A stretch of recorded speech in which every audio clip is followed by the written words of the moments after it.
in Texas. You're on the air. Go ahead, sir. Hey, Alex, this is Eric. Can you hear me? I can hear you loud and clear. Thank you, sir. I'm 21 years old. I'm in Texas, and I just recently went through a motorcycle accident on January 2nd.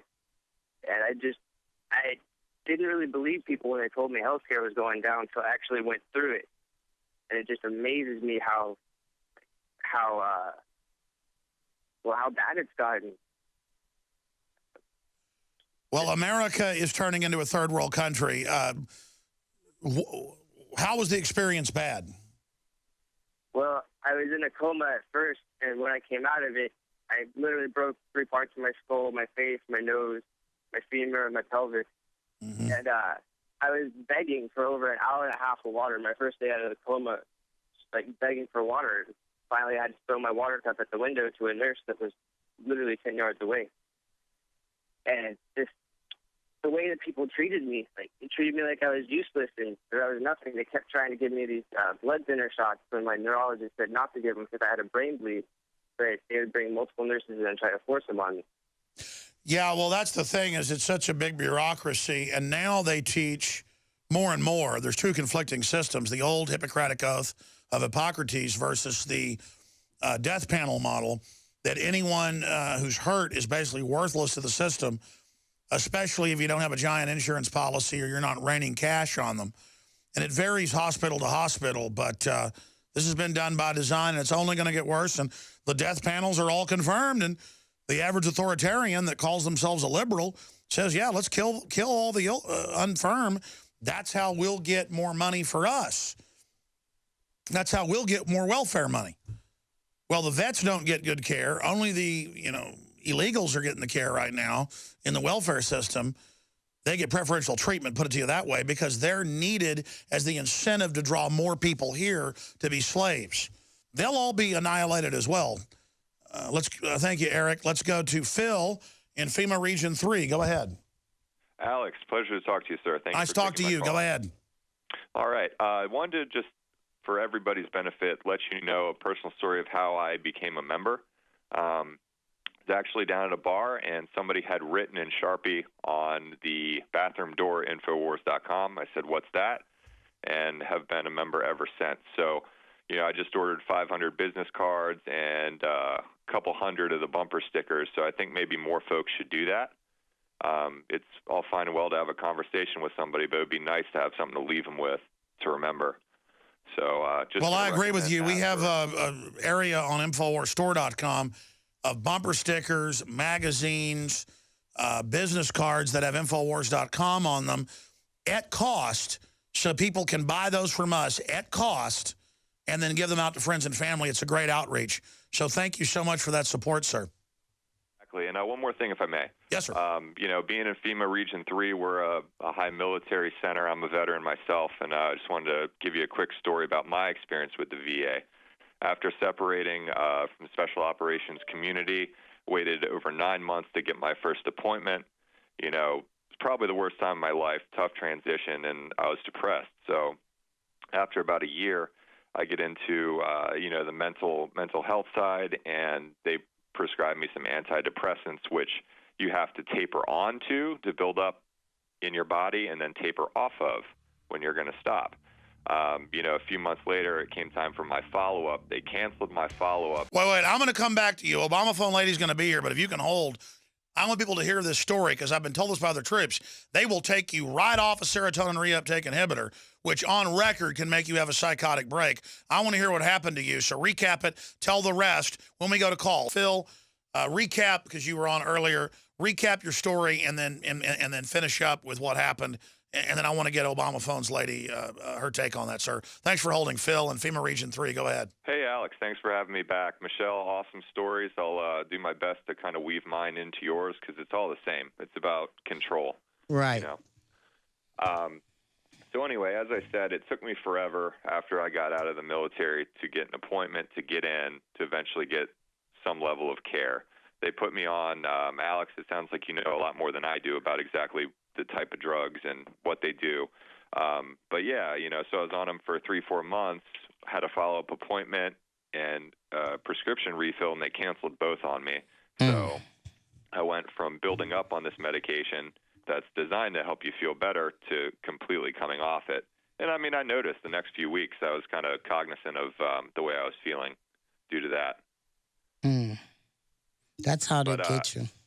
Well, for Alex, those that don't know, it's in the indications on the serotonin reuptake inhibitors, the psychotropics, that there's a good chance you're going to go completely crazy and jump out a window or drive crazy or kill people if you go off those drugs immediately. Right. The one thing you don't do is go off them immediately. Thank God that didn't happen with you, sir. But you were saying the VA just didn't even care, put you on them, and then took you right off of them. Yeah, and I didn't get a follow-up appointment. And I mean, I have other issues that it's the same kind of deal, but I feel like this one's Joe Biggs every week gets called into the VA in I Austin, and they always reset him another appointment. They don't want to give them that more medicine. They're They fighting want to a wing you. war Up. of They want to. attrition. That's a new thing now. They want to wing us off of that because They won't stick. He wants him to stick a scope down his throat and find out why he's coughing blood up. Right, yeah, I've heard. I mean, and he's suffered far worse than most. And he brings me served to for the. one You say he last- served for the military, right? He's a VA. Yeah, That's the one. The VA. Yeah, absolutely. Phil, I'm going to stop interrupting you. Go ahead and tell your story. Yeah, well, just one quick thing. So, and I'd love to get one of my buddies to get a recorder in there and get this for you firsthand. On your way out of the military, they do a class for you called TAPS. I can't remember what it stands for, but it's basically a transitional program, how to help you out looking for jobs, writing a resume, and getting your VA benefits. So I go in there, and I'm concerned because there's some things wrong with me since I was in. And the guy's up there saying, hey, you can tell me you have ringing in your ears. There's no way to prove you can't. You can go in there and get tested for sleep apnea and carpal tunnel and all this stuff that you can't prove just to get a check. So it's bad enough they're doing it to people like Michelle to keep them down, but now they're taking, guys and gals that at one time had a real fire in their heart, and they're trying to beat them down and make them dependent too, and, make them dependent on their little measly VA check every month. Phil in FEMA Region 3, Special Forces, out of the military. They try to put you on a bunch of psychotropics, then just take you right off of them. You were finishing that story. Then you talked about when they're discharging you, how they try to get you to go in and lie to get you on disability. Of course, then they control you with that later because now that you have a disability designation, companies aren't going to want to hire you. They're not telling you because then they think you're going to claim disability on them. They're setting you up. And they act like they're giving you the inside knowledge. This is the standard script. Go ahead. Exactly. And the tragic part is that, there's guys like Joe and, others that I worked with that have gone downrange and gotten tore up and legitimately need the help.